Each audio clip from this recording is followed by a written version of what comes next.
Resistors के अगर ऊपर बैंड बने हो, कलरफुल बैंड या स्ट्रिप्स हो, तो उनका हम रेजिस्टेंस कैसे निकालते हैं।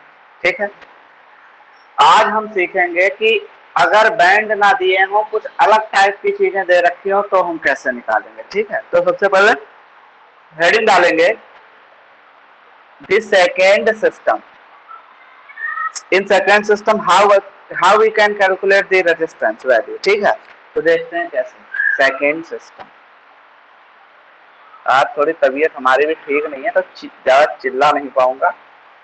सेकेंड सिस्टम में बेटा क्या होगा, देखिए मान लो कोई कार्बन रजिस्टर दिया बेटा, ठीक है, ये दिया, और ये इसका एंड है। एंड एंड तो जानते हो, आखिरी। ये भी इधर क्या है, इसका एंड है, समझ लीजिए। ठीक, अब कुछ टाइम में क्या होता है, कुछ ऐसे टाइप के होते हैं रजिस्टर। अब इसमें एक डॉट बना हुआ, ये डॉट है। ठीक, ये बॉडी है, बॉडी, ये एंड है दोनों, ये क्या है, एंड। ठीक है, और एक इस पर रिंग बनी हुई है,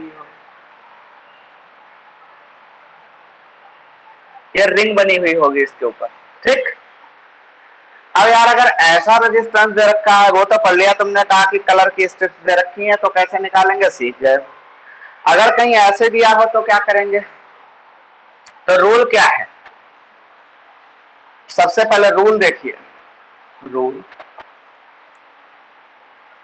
right the significant figure, write the significant, write the first significant figure of the color of the body। Body का कलर सबसे पहले देखेंगे कि ये जो पूरी बॉडी है वो किस कलर की है। सबसे पहले सिग्निफिकेंट फिगर ये देखो, मैं नंबर भी डाल दे रहा हूं। एक, दूसरे नंबर पे एंड का ये डॉट है, ये क्या है, डॉट है, तो डॉट का कलर देखेंगे नंबर 3 पे आएगा, और चौथे पे क्या आएगी, रिंग। रिंग बेटा देगी टॉलरेंस। ठीक, तो उसमें भी क्या था, पहली स्ट्रिप देगी सिग्निफिकेंट फिगर, दूसरी स्ट्रिप जो सेकेंड स्ट्रिप होगी वो देगी सिग्निफिकेंट फिगर, थर्ड जो बैंड होता था वो क्या देता था, डेसिमल का मल्टीप्लायर, एंड फोर्थ जो बैंड होता था वो क्या देता था, टॉलरेंस। ठीक है, क्लियर है। इसमें भी वही बात है, पहली सिग्निफिकेंट किसके देख के लिखी जाएगी, बॉडी के कलर को, दूसरी सिग्निफिकेंट इसके एंड के कलर को, तीसरा मल्टीप्लायर, सिग्निफिकेंट फिगर दो ही लिखी जाती है, तीसरा नंबर जब आता है तो मल्टीप्लायर। तो देखेंगे ये जो डॉट बना है वो किस कलर का बना है, डॉट किस कलर का है, उस कलर के हिसाब से हम क्या लिखेंगे, multiplier. And the fourth, we will predict the colour of the ring. Ring का कलर देखेंगे, रिंग का कलर जो भी होगा उसके अकॉर्डिंग जो असाइंड नंबर है टेबल में बनी हुई वो लिख देंगे। ठीक है, टॉलरेंस मतलब अगर गोल्ड की रिंग है तो प्लस माइनस 5%, अगर सिल्वर की रिंग है तो प्लस माइनस 10%, और रिंग ही नहीं है तो जानते हो प्लस माइनस 20%। जैसे वहां फोर्थ बैंड एब्सेंट होता था तो नो बैंड जब होता, नो फोर्थ बैंड, तो प्लस माइनस 20%। ऐसे यहाँ नो रिंग तो प्लस माइनस 20%। ठीक, तो ये रूल है बेटा। दूसरा, right the second significant figure of the color of tent। तीसरा, write the decimal multiplier for the color of जो डॉट बना है। Fourth, right the tolerance,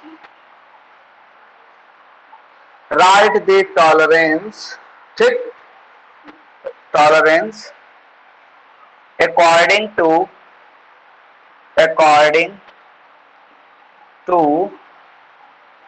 colour of ring. अगर रिंग गोल्ड कलर की है लिखेंगे फॉर गोल्ड तो क्या लिखेंगे ±5%, फॉर सिल्वर ±10%, और अगर भैया नहीं है तो आप जानते हो। ठीक है बेटा, इसको जल्दी लिख लीजिए। हालांकि बेटा लिखना एग्जाम में थोड़ी लिखने को आएगा, एक क्वेश्चन आएगा सीधे, लेकिन मेथड इसलिए स्क्रीनशॉट ले लीजिए ताकि मेथड बाई चांस भूलो नहीं। वैसे एक दो बार क्वेश्चन करोगे तो कभी नहीं भूलोगे, ये लिखने याद करने की भी जरूरत नहीं पड़ेगी। लेकिन फिलहाल अभी तक के लिए तो याद करिए। कई बार बच्चे क्या होते हैं, पहले एंड की सिग्निफिकेंट फिगर, तो नहीं, पहले बॉडी, नंबर 2 एंड, तीसरे पे डॉट, चौथे पे रिंग, इसीलिए मैंने नंबरिंग कर दी। ठीक है,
हो गया सर।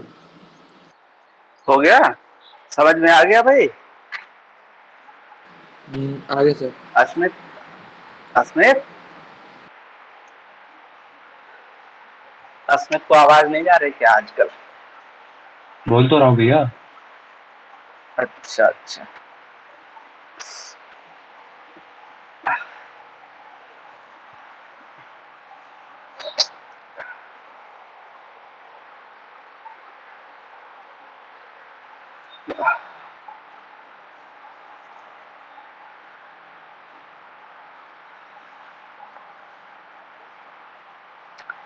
एक बेटा क्वेश्चन करके दिखाओ, कोई लगा सकता है? चलिए ट्राई करते हैं। सीबीएसई 2018 में आया हुआ है क्वेश्चन, बढ़िया है, ट्रिक ही बता देते हैं तुमको। कर सकते हो वैसे तुम लोग।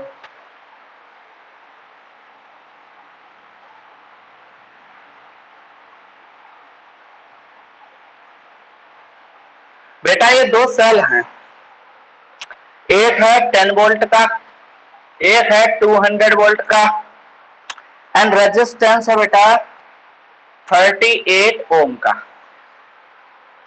You have to calculate the current. Current निकाल के बताइए इस सर्किट में करंट कितनी होगी। कौन करेगा? चलो आपके सामने लिखा है फॉर्म, लगाओ ओम से ला।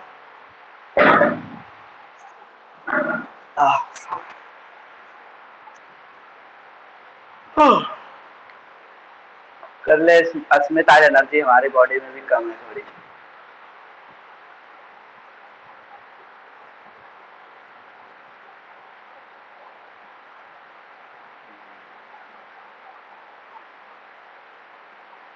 दो नंबर में आया है, जानते हो भाई, और 2 लाइन का सवाल नहीं है ये।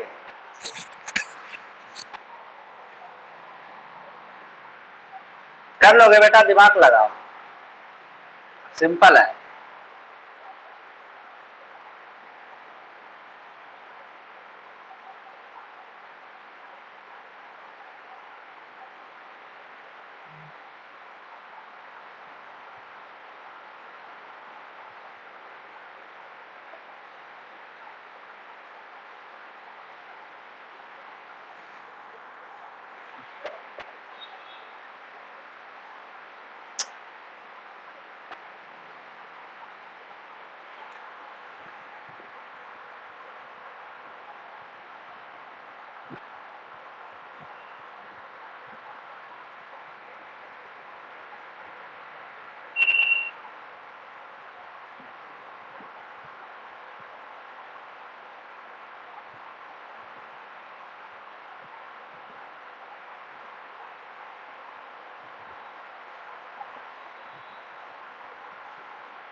चलिए देखिए, इधर देखिए, देखो आज एक हम तुमको ट्रिक बता रहे हैं, ये याद रखना। ट्रिक ट्रिक क्या है, एक चीज देखो बेटा, ये वाला सेल है, इसका ये नेगेटिव टर्मिनल है, पॉजिटिव टर्मिनल है, ये पॉजिटिव टर्मिनल नेगेटिव। तब जब सेम टर्मिनल, जब दोनों सेल की पोलरिटी आपस में सेम पोलरिटी के सेल कनेक्ट हो आपस में, देखो नेगेटिव, इसका नेगेटिव इसके नेगेटिव से कनेक्ट है, इसका पॉजिटिव इसके पॉजिटिव से कनेक्ट है, ठीक।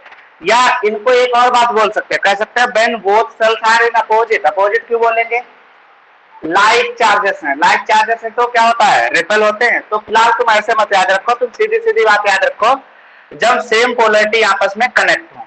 ट्रिक क्या है, when same polarity of cells are connected। अब मान लीजिए इसका ईएमएफ अभी बताएंगे आगे चल के। सेल का क्या होता है, सेल का भी एक वोल्टेज होता है जो जिसको हम ईएमएफ बोलते हैं, आगे बताएंगे। अभी इतना याद रखो, ईएमएफ वोल्ट की तरह ही होता है, वोल्टेज की तरह। तो मान लीजिए एक सेल का बेटा ईएमएफ E1 है और एक सेल का ईएमएफ E2 है, ठीक है। तो हमेशा याद रखो, जब सेम पोलरिटी से कनेक्ट होंगे तो क्या होगा, हमेशा डिक्रीज होंगे, E1 माइनस E2। अब हमने 1 माइनस 2 किया, कंडीशन क्या हो, जब E1 ग्रेटर देन क्या हो, E2। याद रखिएगा इस चीज को, जो बड़ा हो उसी में से छोटे को सब्ट्रैक्ट कर देंगे। तो यहाँ कौन सा बड़ा है, 200 वोल्ट। अब देखो नेगेटिव नेगेटिव से कनेक्ट है, पॉजिटिव पॉजिटिव, तो ये वाली पहली वाली ट्रिक काम कर गई। दूसरी ट्रिक क्या है, व्हेन अपोजिट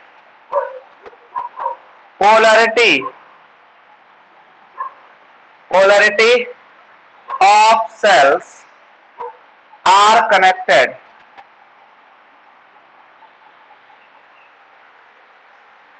पोलरिटी अच्छा टर्मिनल लिख लेते हैं, वो लगेगा टर्मिनल। ये ट्रिक याद रखना भाई, इसमें देख कंपटीशन में भी आपके काम आएगी, बच्चे बड़ा कंफ्यूज होते हैं इसके साथ। इसमें हमेशा बेटा दोनों इक्वल होंगे, इसमें हमेशा ऐड हो जाएंगे। अब इसमें फर्क ही नहीं पड़ता कोई कैसा है, बड़ा है छोटा है, जब प्लस करना तो चाहे छोटे को बड़े में से प्लस करो, चाहे बड़े को छोटे में से प्लस करो, ठीक है। तो प्लस करने के लिए क्या करना है, जब अपोजिट, जैसे मान लीजिए मैं इसके सामने थोड़ा डायग्राम भी बना दे रहा हूँ, ये ट्रिक लिख लेना पहले कहीं पे, ठीक है बेटा। कैसे, जैसे मैं एक डायग्राम बना दे रहा हूँ, मान लीजिए एक सेल क्या है, E1 है और ये कनेक्ट है बेटा E2 के साथ। तो सेम पोलरिटी के लिए क्या है, नेगेटिव है पॉजिटिव, तो नेगेटिव वाली ही कनेक्ट हो, तो नेगेटिव है पॉजिटिव, इसकी वैल्यू कितनी है, E2। तो जो नेट पोटेंशियल होगा, और ये दे रखा होगा यहाँ E1 क्या है, ग्रेटर देन E2, तो तो जो नेट पोटेंशियल होगा या नेट ईएमएफ होगा वो बेटा क्या होगा, E1 माइनस E2 इस कंडीशन में। अब दूसरे वाले कंडीशन के लिए ये इसकी कंडीशन है, दूसरे वाले कंडीशन देखो मैं बना दे रहा हूं, ये हो गया बेटा प्लस ये माइनस, ये प्लस ये माइनस। देखो अब निगेटिव वाला पॉजिटिव के साथ कनेक्ट है यानी अपोजिट टर्मिनल्स हैं, तो एक का है E1 और एक का क्या है E2, तो यहाँ क्या हो जाएगा बेटा E नेट टोटल पोटेंशियल, हमेशा याद रखना E1 प्लस E2, ये बहुत काम में आएगी ट्रिक आपके। ठीक, बाकी ये आता कैसे है, अभी इसी चैप्टर में मैं आपको किरचॉफ के लॉज पढ़ाऊंगा। तो एक होता है किरचॉफ का करंट लॉ, एक होता है वोल्टेज लॉ। तो वोल्टेज लॉ में ये सीखने को मिलेगा कि कैसे ऐसा होता है। ठीक है, फिलहाल ये शॉर्ट ट्रिक याद रखिए आप, क्योंकि बच्चे कई बार किरचॉफ लॉ नहीं लगा पाते हैं तो कहते हैं अब क्या करें।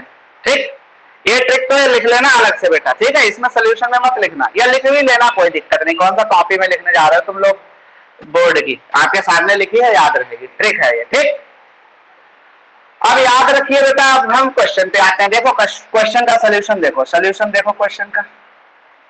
तो आपको देख रहा है, आप देख रहे हो कि opposite polarity sorry same polarity are connected of two cells, तो यानी बड़ा कौन सा है 200, छोटा कौन सा है ये वाला, तो नेट वोल्टेज आ जाएगा, नेट पोटेंशियल डिफरेंस आ जाएगा।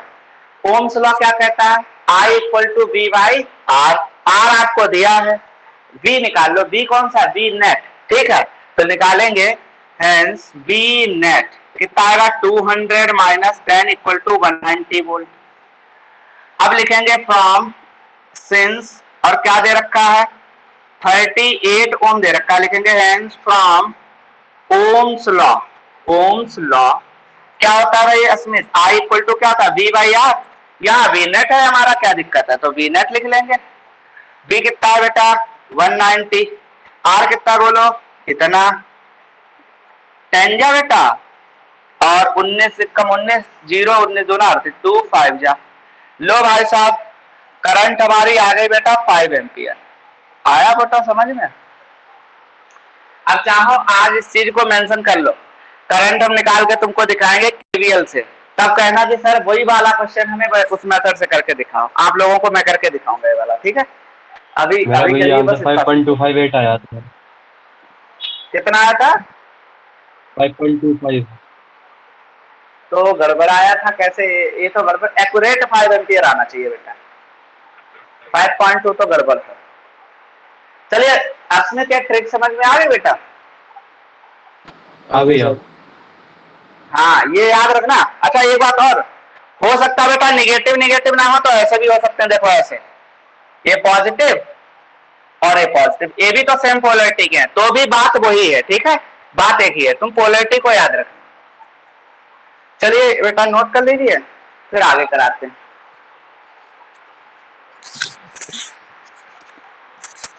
अब मान लीजिए आप जेई मेंस का एग्जाम दे रहे हो, तो आपको वहां केवीएल थोड़ी यार लगाओगे, हैं सीधे सीधे मारो ट्रिक, देखो अपोजिट क्या है।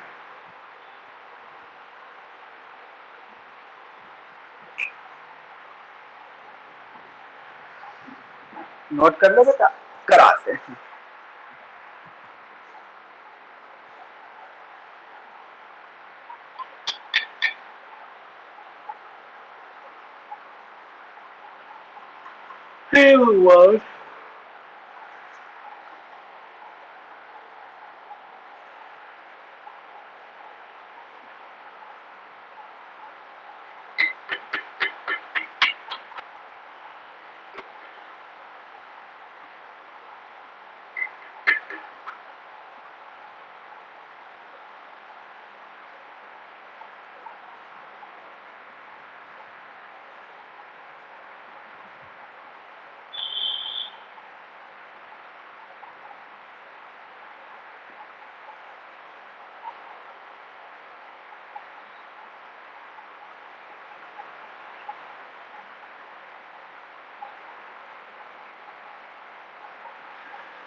हो गया सर।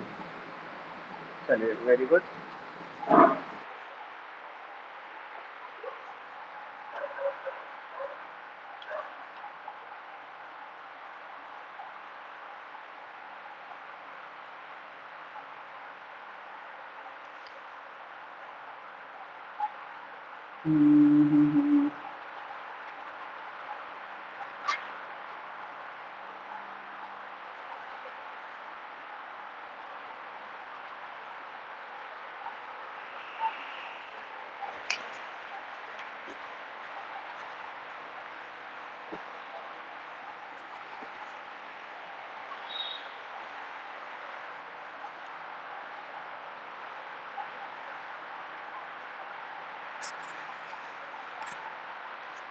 चलिए बेटा एक क्वेश्चन करके दिखाइए। ये भी आया है लेकिन बहुत पहले आया है एक्चुअली, सीबीएसई, लेकिन आया है अच्छा क्वेश्चन है। सीबीएसई 98 में आया है, ठीक है, आप लोग पैदा भी नहीं हुए होंगे।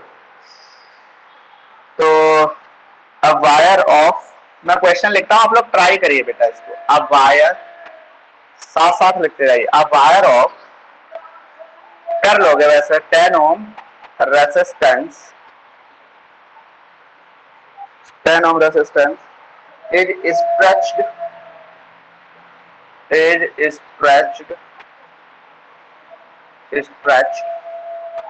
to thrice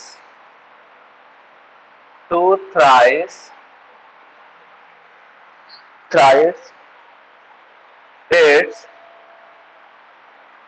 original length.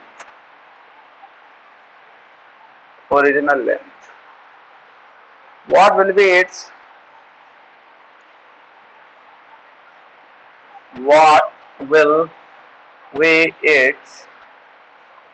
new resistivity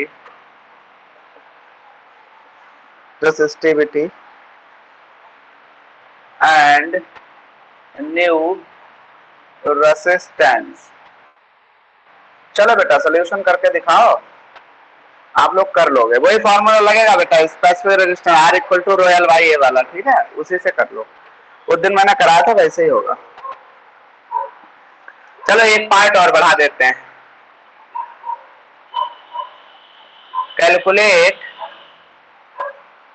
calculate percentage change in resistance. अब परसेंटेज एरर बोले कभी तब भी बात एक ही होती है, परसेंटेज चेंज बोले तब भी बात एक ही है। परसेंटेज चेंज इन रेजिस्टेंस बेटा करके दिखाओ। ये पार्ट नहीं सीबीएसई में आया है, यहां तक पूछा गया, वो मैंने अलग से ऐड किया। चलिए बेटा, उम्मीद है आप लोग करेंगे।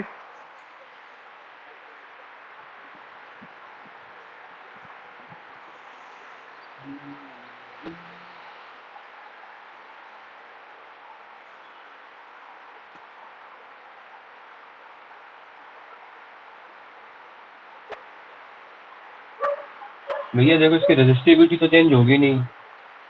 बिल्कुल सही बात है, वेरी गुड, रजिस्टिविटी सेम रहेगी। और दूसरा पार्ट बेटा करो उसमें।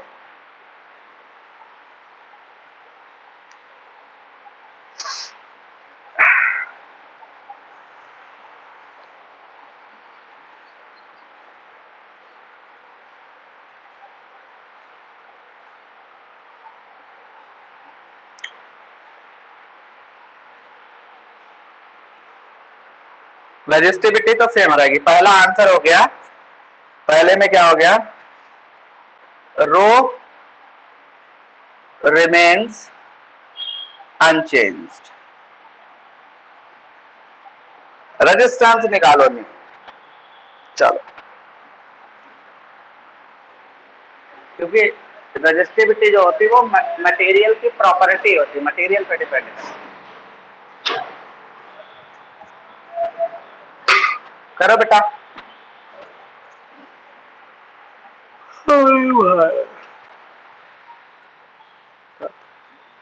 रेजिस्टेंस भैया 90 ओम। 90 ओम, हाँ बहुत सही, सही निकाल दिया आप। परसेंटेज चेंज निकाल दे। परसेंटेज चेंज कैसे निकालते हैं? बेटा देखो मैं तुम्हें बता रहा हूं, परसेंटेज चेंज का फॉर्मूला है, अरे सॉरी ये मार्कर कहां गया। तुम्हें पता है बेटा एब्सोल्यूट फ्रैक्शनल चेंज कितना होता है, डेल्टा आर अपॉन आर होता है। इसको 100 से मल्टीप्लाई करते हैं, ये हो जाता है परसेंटेज चेंज। अब डेल्टा आर कैसे निकलेगा, ये होता है चेंज इन रेजिस्टेंस। तो डेल्टा आर की बेटा वैल्यू होती है बेटा जो नया रेजिस्टेंस आ रहा है और पुराना, ये होती है डेल्टा आर की वैल्यू। अब तो निकाल लोगे, ये फॉर्मूला लगाना है आपको, ये वाला अब निकाल लो, ये फॉर्मूला लगाना है, ठीक। अभिषेक तुम्हारा आया बेटा?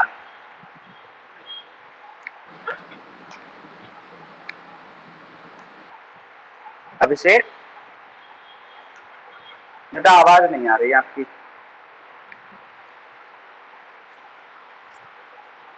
अगर बेटा ना आया हो तो मैं बता दूंगा, ऐसी कोई दिक्कत नहीं।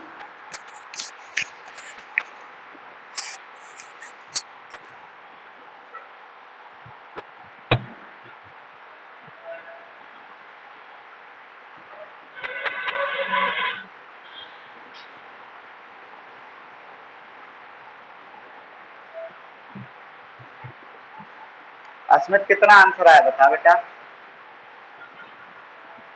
एक मिनट भैया बस। 80% आना चाहिए शायद।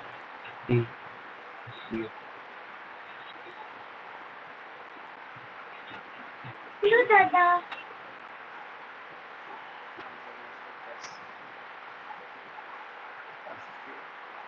800% आएगा बेटा। हाँ भैया 800% आ रहा है। हाँ सही है, कोई दिक्कत नहीं, गलत थोड़ी है। 90 माइनस 10/10 हो जाएगा। हाँ बिल्कुल सही, सही सही एकदम fit.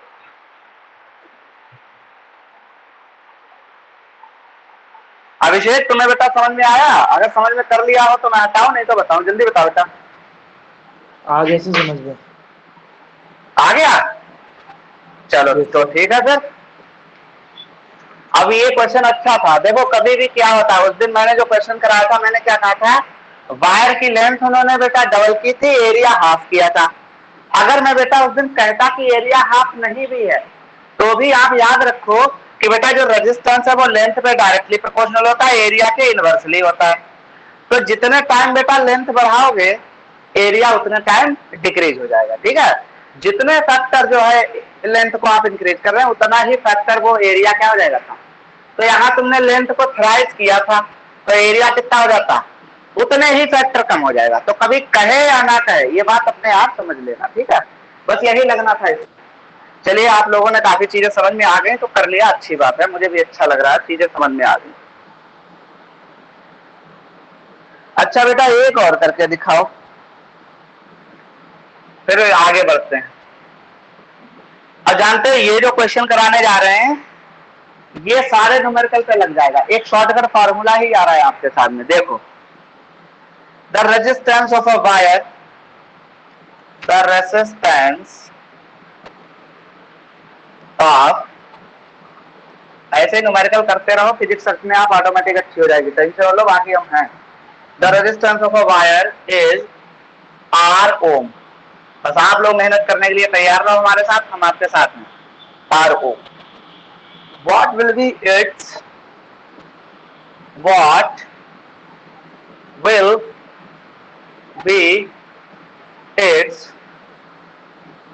new resistance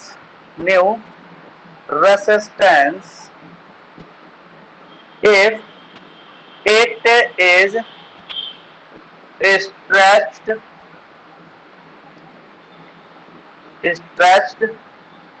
to n times R ohm resistance है, n टाइम्स स्ट्रेच किया जाता है। इट्स ओरिजिनल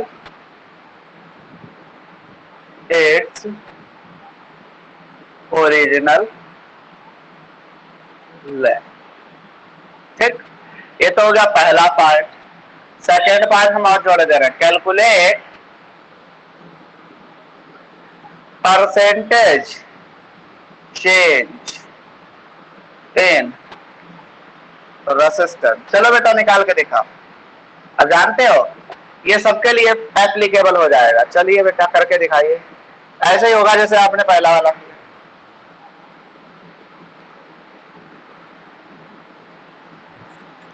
आप लोग ऐसे तैयारी करते रहो, बढ़िया नंबर आएंगे आपके फिजिक्स में, बढ़िया ही नहीं बहुत अच्छे मार्क्स आएंगे और कंपटीशन भी क्रैक होंगे, वो भी चीजें अच्छी होंगी।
भैया पहला वाला आंसर क्या है वैसे? बेटा एन स्क्वायर आर आएगा। मेरा सिर्फ एन स्क्वायर आ रहा है। एन एन स्क्वायर आर ही स्क्वायर आ आ रहा रहा है। है बेटा, मेरा आ आर रहा डैश अपॉन आर किया होगा, आ जाएगा, वही आएगा, ये आएगा। है। यस सर आ गया। R dash equal to n square R आ गया अभिषेक? हाँ सर। अस्मित, अस्मित आ मेरा गया? भैया आर नहीं आया। अरे चलो फिर से करते हैं, कोई बात नहीं। तुमने गड़बड़ी कर दी होगी छोटी सी, देखो कहीं ना कहीं पे आ गया सर। क्या होता है। आर इक्वल टू होता है royal by A, equation one. इधर देखो, अब लेंथ कितनी कर दी गई, एन टाइम्स, तो बेटा एनएल। इधर देखो एन अस्मित, एरिया उतने टाइम्स डिक्रीज हो जाएगा, तो A by L. A upon hence new resistance कितना जाएगा बेटा, rho L dash upon A dash. बेटा रो तो कांस्टेंट ही रहता है, लेंथ पे असर नहीं। एल डैश की वैल्यू एन एल, ये कितना आया, ए अपॉन एन। तो आर डैश आया बेटा आपका, एन ऊपर गया तो आया रो एल बाई ए, इकट्ठा लिख लिया, और ये आ गया एन स्क्वायर। अब बेटा इसको इक्वेशन वन से हम क्या कहते हैं, आर ही तो कहते हैं अस्मित, कहीं छोटी सी तूने गलती कर दी, बाकी कोई दिक्कत हाँ, नहीं। ठीक है एन स्क्वायर इंटू आर, ठीक है। अब क्या परसेंटेज चेंज निकाल लो बेटा, तो परसेंटेज चेंज क्या होता है, delta R into R by 100, इसी को लिखते हैं ऐसे। डेल्टा आर को क्या लिखेंगे बेटा, R dash final value minus initial, और final value minus original value, या initial value upon initial value into 100, ठीक। N square R minus R upon R into 100%। देखो आर तो कट गया, बच्चा क्या, एन स्क्वायर माइनस 1, ठीक, इंटू 100, बस आंसर। तो देखो यार ये डायरेक्ट फॉर्मूला आ गया अस्मित आप लोगों के लिए। अब जो पहले वाला क्वेश्चन किया उसमें कितने टाइम्स आपने स्ट्रेच किया था, उसमें आपने 3 टाइम्स स्ट्रेच किया था, एन इक्वल टू 3 रख दो, देखो उतना ही आंसर आएगा, यहां 3 रख दो, है। तो ये फॉर्मूला बन गया आप लोगों के लिए। अब कभी भी अगर आप जेईई मेंस का फाइट करते हैं तो इस चीज का आप इसको हाईलाइट करके लिख लेना कि ये डायरेक्ट फॉर्मूला आपका बन गया।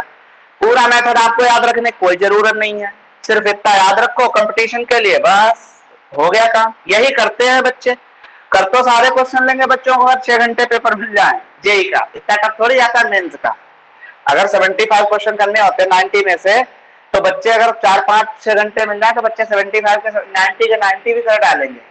लेकिन आपको with in timing more accuracy के साथ चाहिए होता, तो उसके लिए क्या चाहिए, दिमाग लगाओ, ट्रिक बनाओ। तो ट्रिक आपकी बन गई, ज्यादा से ज्यादा टाइम ना जाए तुम्हारा, कम से कम टाइम में क्वेश्चन हो जाए, ठीक है। तो ये सारी चीजें आएंगी, आप लोग प्रैक्टिस करते रहे। चलिए ये हो गया बेटा।